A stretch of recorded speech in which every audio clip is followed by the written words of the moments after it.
This festive series is based on posts and comments from more raised by narcissists. So if you've experienced life in a narcissistic relationship or family system, this one's for you. I'm a psychologist and psychotherapist and regular guest on Katie McKenna's excellent podcast about recovering from narcissistic and emotional abuse, Beyond Survival, a therapy podcast. Today I'd like to read to you a post by user Regular Bumblebee to the Raised by Narcissists subreddit. What do you do about Christmas? It's that time of year again where my body fills with absolute dread in anticipation for the holidays, and I've reached a point in my life where I recognise spending Christmas with my family is no longer viable. Last year was a disaster that set my healing back probably by 15 steps, and I refuse to let it happen again. If you are no contact or low contact with your family, or avoid spending any family-centred holidays with them, what do you do instead? How do you cope with the feeling that everyone in the world gets to have a loving family and you don't? The thought of spending Christmas alone with my cat is so painful that I know I will cave to my mother's annual requests unless I have something else lined up. I don't have a lot of friends, and though the ones I have would probably be open to the idea of letting me spend the day with their families, I can't stand the idea of being the poor street dog they allowed to come inside out of pity. My extended family lives in a different country, and I'm toying with the idea of asking if they would be up for having me for a couple of days.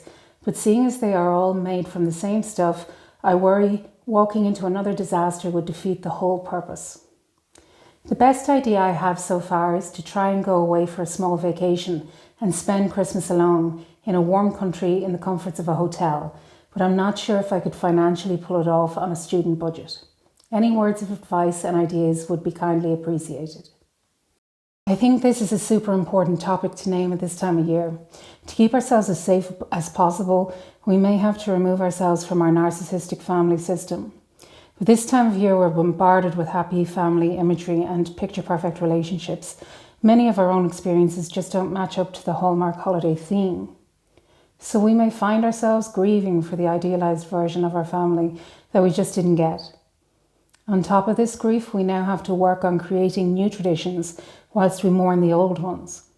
We may be tempted to look back on past Christmas memories with rose-tinted glasses, especially given narcissistic victim amnesia, where years of gaslighting and manipulation have us doubting our own lived experience.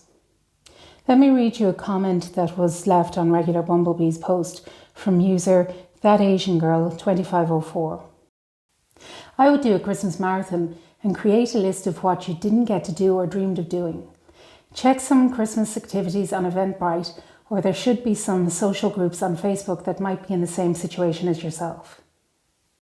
See, now I love this because it sounds like making a start on reparenting, addressing the needs of the younger version of you alongside making new friendships and meaningful connections.